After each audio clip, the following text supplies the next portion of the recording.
Tujuannya bahwa getanyo yang bersalah kadang-kadang, yang selamanya tidak sadar, maka akhirnya kita melakukan kejahatan. Pada saat kita bertaubat, jangan lupa wa'atbi'il sayyi'atal hasanah tamhuha. Apabila engkau melakukan kejahatan, maka iringi lih tak berbuat kejahatan dengan kebaikan. Rasulullah menyampaikan tamhuha.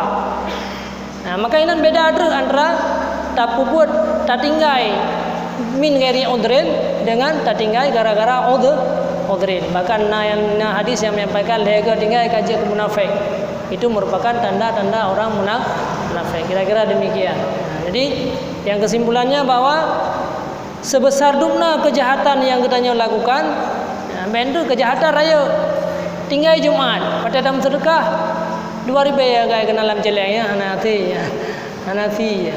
Makanya 1 dinar ataupun timayam lebih. Timayam sudah ke. Maka itulah kadar yang bisa menebus kesalahan kedanyo dikala meninggalkan sembahyang Jumat. Kira-kira demikian.